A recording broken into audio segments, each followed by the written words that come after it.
السلام علیکم، آپ دیکھ رہے ہیں سچ نیوز اور میں ہوں احسن رضا اور میں ہوں عروج فاطمہ۔ تمام تعریف اس اللہ کے لیے ہے جس نے ہمیں زندگی کی آسائشوں سے بہرہ مند کیا، اپنے حبیب حضرت محمد صلی اللہ علیہ وآلہ وسلم اور ان کی آل کے صدقے میں ہمیں ہر طرح کی آفات سے محفوظ رکھ۔ آمین۔ ساتھ ہی آپ کو خبر دیں کہ عسکری قیادت سے ملاقات ہوئی، سابق وزیر اعظم نواز شریف نے تصدیق کر دی۔ انہوں نے آئندہ عسکری نمائندوں سے خفیہ ملاقات نہ کرنے کا اعلان بھی کر دیا۔ یہ بھی کہا کہ قومی دفاع میں ضروری ہوا تو قیادت کی اجازت سے اعلانیہ ملاقات ہوگی۔ عسکری قیادت سے لیگی رہنماؤں کی ملاقات کے بعد سیاسی میدان میں بھونچال جاری۔ نواز شریف کے بیان کے بعد مریم نواز اور احسن اقبال کے جھوٹ سامنے آ گئے۔ نواز شریف نے ٹویٹر محاذ سنبھالتے ہوئے بیان داغ ڈالا اور تصدیق کی کہ عسکری قیادت سے ملاقات ہوئی تھی۔ بولے حالیہ واقعات سے ایک بار پھر ثابت ہوتا ہے کہ کس طرح بعض ملاقاتیں سات پردوں میں چھپی رہتی اور کس طرح بعض کی تشہیر کر کے مرضی کے معنی پہنائے جاتے ہیں۔ یہ کھیل اب بند ہو جانا چاہیے۔ انہوں نے اپنی پارٹی کو ہدایت دی کہ آئین پاکستان کے تقاضوں اور خود مسلح افواج کو اپنے حلف کی پاسداری یاد کرانے کے لیے آئندہ ہماری جماعت کا کوئی رکن انفرادی، جماعتی یا ذاتی سطح پر عسکری اور متعلقہ ایجنسیوں کے نمائندوں سے ملاقات نہیں کرے گا۔ انہوں نے واضح کیا کہ قومی دفاع اور آئینی تقاضوں کے لیے ضروری ہوا تو جماعتی قیادت کی منظوری کے ساتھ ایسی ہر ملاقات اعلانیہ ہوگی اور خفیہ نہیں رکھا جائے گا۔ لیگی رہنما مریم نواز اور احسن اقبال نے نواز شریف کے کسی نمائندے کی آرمی چیف سے ملاقات کی تردید کی تھی۔ وفاقی وزیر شیخ رشید کے بیان سے سیاسی میدان میں پھر ہلچل مچ گئی۔ کہتے ہیں اپوزیشن استعفیٰ دے، نئے انتخابات کے لیے تیار ہیں۔ مزید کہا کون سا ایسا سیاستدان ہے جو جنرل باجوہ سے تنہائی میں نہیں ملتا۔ محمد زبیر نے 36 سال میں کبھی ملاقات نہیں کی۔ وہ نواز شریف اور مریم نواز کا مقدمہ لے کر گئے تھے۔ شیخ رشید نے نون سے شین نکلنے اور سندھ سے پیپلز پارٹی والوں کے استعفے نہ دینے کی پیشگوئی بھی کر دی۔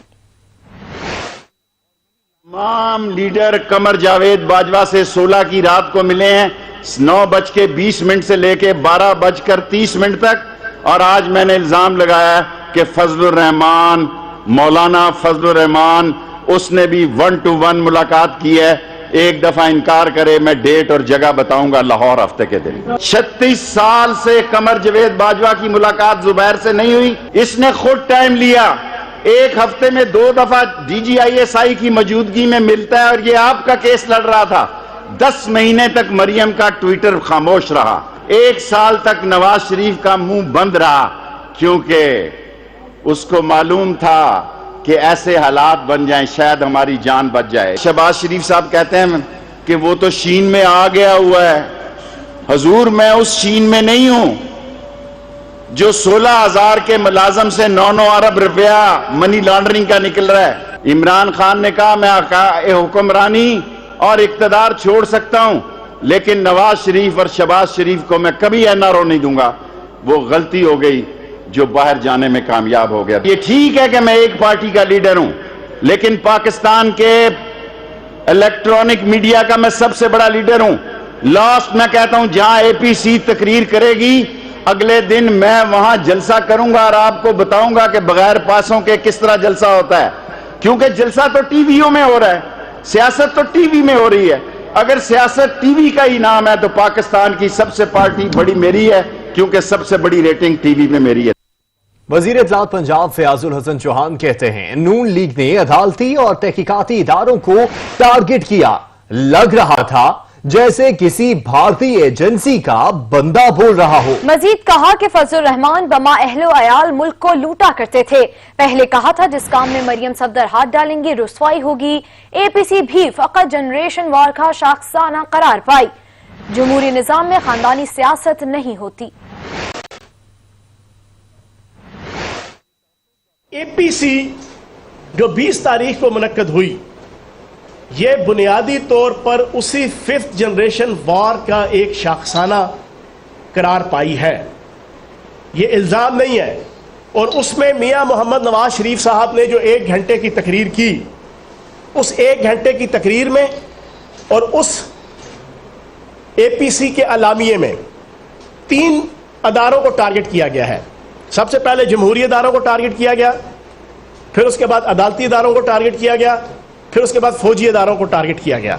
یہی 5th جنریشن وار کا ایجنڈا۔ مولانا فضل الرحمان صاحب نے کہ بیچارے بما اہل و عیال ملک کو لوٹا کرتے تھے، اب کی بار صرف 15 کے بجائے 1 یا 2 خاندان کے ممبر صرف MLA اور MPA ہیں، ورنہ 15 افراد خواتین و حضرات ان کے خاندان کے ہوتے تھے، MLA MPA وزیر مشیر سینٹر، ان کے علاوہ اور کسی نے. مسلم لیگ نون کے رہنما شاہد خاقان عباسی نے کہا ہے کہ آرمی چیف سے میٹنگ پارلیمنٹ میں ہوئی، ہائبرڈ حکومت ناکام ہو چکی. مزید بولے کہ نیب نے ملک کو مفلوج کر دیا، جو کچھ نیب کر رہا ہے سندھ ہائی کورٹ کے فیصلے میں سب لکھا ہے. وزیر اعظم عمران خان نے اقوام متحدہ سے منی لانڈرنگ روکنے کے لیے اقدامات کا مطالبہ کر دیا. کہتے ہیں کہ عالمی برادری کو رقوم کی غیر قانونی منتقلی پر مؤثر اقدامات کرنے کی ضرورت ہے. غیر منصفانہ سرمایہ کاری معاہدوں کو منصفانہ بنانا ہوگا. My government came with a robust public mandate to get rid of this menace from our country. $1 trillion is taken out each year by these white-collar criminals. The stolen assets of developing countries, including proceeds of corruption, bribery, and other crimes, must be returned immediately. Multinational corporations must not be allowed to resort to profit shifting to low tax jurisdictions for avoiding taxation. A global minimum corporate tax could prevent this practice. Unequal investment treaties should be discarded or revised, and a fair system for adjudication of investment disputes set up. The UN should set up a mechanism to coordinate and supervise the work of the various official and non-official bodies. Unless these steps are taken, the difference between the rich and poor countries will keep growing. یہاں پر لیں گے ایک break. ہمارے ساتھ رہیے گا. Break کے بعد آپ کو بتائیں کہ نیپرا نے بجلی کی قیمتوں میں اضافے سے متعلق فیصلہ جاری کر دیا. بجلی کی قیمتوں میں ₹1.62 فی یونٹ اضافہ کیا گیا. مزید اس پر اپڈیٹ لے لیتے ہیں ہمارے نمائندے کامران چودھری سے. جی کامران. جی بالکل، مختلف ڈسٹرکٹ کی جانب سے جو ہے وہ نیپرا کو درخواستیں دی گئی تھی بجلی کی قیمتوں میں اضافے سے متعلق مالی سال 2019-20 کے لیے. تو اس پر نیپرا اتھارٹی نے جو ہے وہ فیصلہ محفوظ کیا تھا اور اب باقاعدہ طور پر فیصلہ جاری کر دیا گیا ہے. بجلی کی قیمتوں میں ₹1.62 فی یونٹ کا اضافہ کیا گیا ہے. فیصلے کے مطابق بجلی کی قیمتوں میں اضافہ مالی سال 2019-20 میں سرمائی ایڈجسٹمنٹ کی مد میں کیا گیا ہے. اس کے ساتھ ساتھ قیمتوں میں اضافے سے صارفین پر تقریباً ₹162 ارب کا اضافی بوجھ پڑے گا. قیمتوں میں اضافے کا اطلاق جو ہے وہ وفاقی حکومت کے نوٹیفیکیشن کے بعد کیا جائے گا. اضافے کا اطلاق 2018-19 کی ایڈجسٹمنٹ جو ہے وہ اس اطلاق کے بعد جو ہے وہ ختم ہو جائیں گی، جبکہ 2018-19 کے لیے نیپرا نے 93 پیسے 33 پیسے اور 20 پیسے فی یونٹ سرمائی ایڈجسٹمنٹ کی مد میں جو ہے وہ وصول کرے گی. یہ نیپرا اتھارٹی کی جانب سے جو فیصلہ جاری کیا گیا ہے اس کے مندرجات ہیں. جی شکریہ کامران.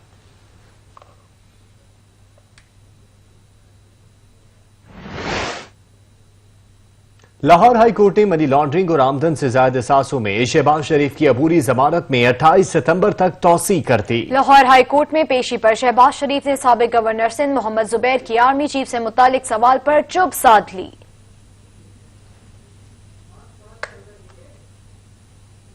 توشہ خانہ ریفرنس میں نیب کے 2 گواہان کے بیان قلم بند کر لیے گئے. عدالت نے یوسف رضا کیلانی کے مستقل استثناء کی درخواست پر فیصلہ کرنے کی استدعا مسترد کرتے ہوئے کیس کی سماعت ملتوی کر دی.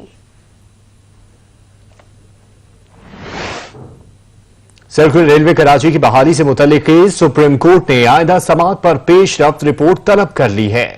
آپ کو بتائیں گے سرکولر ریلوے کراچی کی بحالی سے متعلق کیس سپریم کورٹ نے آئندہ سماعت پر پیش رفت رپورٹ طلب کر لی ہے. سپریم کورٹ میں بنی گالہ ماحولیاتی آلودگی سے متعلق کیس کی سماعت ہوئی. سپریم کورٹ نے CDA اور MCI سے 1 ماہ میں رپورٹ طلب کر لی. آپ کو بتا رہے ہیں کہ سپریم کورٹ میں بنی گالہ ماحولیاتی آلودگی سے متعلق کیس کی سماعت ہوئی ہے. سپریم کورٹ نے CDA اور MCI سے 1 ماہ میں رپورٹ طلب کر لی ہے.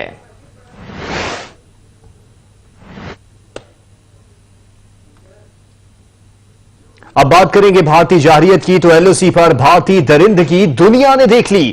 24 ملکوں کے سفراء اور دفاعی اتاشیوں نے لائن آف کنٹرول کا دورہ کر کے شہری آبادیوں پر بھارتی جارحیت کا مشاہدہ کیا. ترجمان پاک فوج میجر جنرل بابر افتخار نے واضح کیا کہ رواں سال بھارت نے 2333 بار فائر بندی کی خلاف ورزی کی ہے. بھارتی فورسز کی LOC کی خلاف ورزیوں کا جائزہ لینے کے لیے مختلف ممالک کے سفراء اور دفاعی اتاشیوں نے کنٹرول لائن کا دورہ کیا، جہاں DGI SPR major general Babar Iftikhar کی جانب سے انہیں بریفنگ دی گئی۔ ترجمان پاک فوج میجر جنرل بابر افتخار کا کہنا تھا کہ بھارت نے 30 اور 31 جولائی کو نیلم ویلی میں کلسٹر ایمونیشن کا استعمال کیا۔ آرٹلری کے ذریعے کلسٹر ایمونیشن پھینکا گیا اور شہریوں کو ٹارگٹ کیا گیا۔ بھارت جان بوجھ کر شہری آبادی کو بھاری ہتھیاروں سے نشانہ بناتا ہے۔ بریفنگ کے دوران ترجمان پاک فوج نے کہا کہ بین الاقوامی قوانین کے مطابق کلسٹر ایمونیشن کا استعمال ممنوع ہے۔ بھارتی فوج بچوں اور معصوم شہریوں پر کلسٹر بم استعمال کر رہی ہیں۔ رواں سال بھارت نے 2333 بار LOC کی خلاف ورزیاں کی ہیں۔ بھارتی فوج جان بوجھ کر LOC پر شہری آبادی کو نشانہ بناتی ہے، جبکہ پاک فوج صرف بھارتی فوج کی چوکیوں کو نشانہ بناتی ہے۔ میجر جنرل بابر افتخار کا مزید کہنا تھا کہ بھارت مقبوضہ کشمیر میں انسانی حقوق کی خلاف ورزیاں کر رہا ہے، جبکہ کشمیر کی صورتحال کے باعث پورا خطہ خطرات سے دوچار ہے۔ مسئلہ کشمیر کا اقوام متحدہ کی قراردادوں کے مطابق حل نکالا جائے۔ Kashmir issue is a burning issue and there should be a solution to this issue within the line of UN Security Council resolutions. ISPR has organized this and invited us. I've always wanted to see for myself not only the violations but just to see the place. LOC کا دورہ کرنے والے وفد میں Azerbaijan, Bosnia, یورپی union, Portugal, سعودی عرب، جنوبی افریقہ، ترکی، فلسطین، یونان، آسٹریلیا، ایران، کرغستان، عراق، برطانیہ، Italy, Poland, Uzbekistan, Germany, Switzerland, France, مصر، لیبیا، یمن اور افغانستان کے سفیر اور دفاعی اتاشی شامل، جبکہ عالمی ادارہ برائے خوراک کے نمائندے بھی وفد کا حصہ تھے۔ وزیر خارجہ شاہ محمود قریشی کہتے ہیں کہ بھارت مقبوضہ کشمیر میں انسانی حقوق کی خلاف ورزیاں کر رہا ہے۔ مسئلے کا حل اقوام متحدہ کی قراردادوں اور کشمیریوں کی خواہشات کے مطابق ہونا چاہیے۔ پاکستان خطے میں امن و استحکام کے فروغ کے لیے پرعزم ہے۔ اور قابض بھارت کی دہشت گرد افواج نے مقبوضہ جموں کشمیر میں ظلم و جبر کی انتہا کرتے ہوئے مزید ایک کشمیری کو شہید کر دیا۔ مقبوضہ جموں کشمیر کے سابق وزیر اعلیٰ فاروق عبداللہ کہتے ہیں کہ کشمیری خود کو بھارتی نہیں سمجھتے، کشمیری چاہیں گے کہ ان پر بھارت کے بجائے چین کی حکومت ہو۔ الیکشن کمیشن نے گلگت بلتستان اسمبلی انتخابات کا شیڈیول جاری کر دیا۔ الیکشن کمیشن کی جانب سے جاری نوٹیفیکیشن کے مطابق گلگت بلتستان میں 25 سے 23 ستمبر تک کاغذات جمع کرائے جا سکتے ہیں۔ امیدواروں کی فہرست 1 اکتوبر کو شائع ہوگی۔ کاغذات کی جانچ پڑتال 7 اکتوبر کو ہوگی۔ کاغذات نامزدگی واپس لینے کی آخری تاریخ 19 اکتوبر مقرر کی گئی ہے۔ انتخابی نشان 20 اکتوبر کو الاٹ ہوں گے، پولنگ 15 نومبر کو ہوگی۔ مزید خبریں ایک بریک کے بعد، ہمارے ساتھ رہے گا۔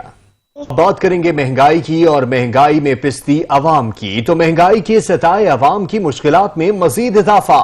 وفاقی حکومت نے 94 دواؤں کی قیمتوں میں 9 سے 262% تک اضافہ کر دیا۔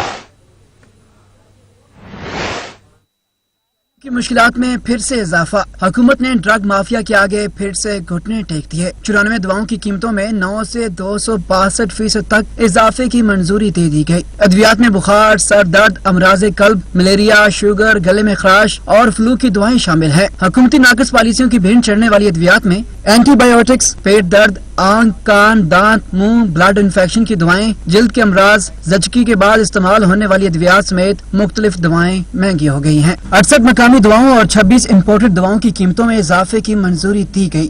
حکومت کا کہنا ہے کہ مارکیٹ میں دواؤں کی دستیابی کم ہونے سے وفاقی حکومت کو مجبوراً اضافہ کرنا پڑا۔ ڈالر کی قدر میں اضافہ اور خام مال مہنگا ہونا بھی وجہ بنی۔ تاہم فارماسیوٹیکل کمپنیاں جون 2021 تک قیمتوں میں مزید اضافہ کرنے کی مجاز نہیں ہوگی۔ سجاد کاظمی، سچ نیوز، اسلام آباد۔ مہنگائی کی چکی میں پستی عوام پر، دواؤں کی قیمتوں میں اضافے کے بعد یوٹیلیٹی سٹورز پر گھی اور کوکنگ آئل سمیت متعدد اشیاء کی قیمتوں میں اضافہ کر دیا گیا۔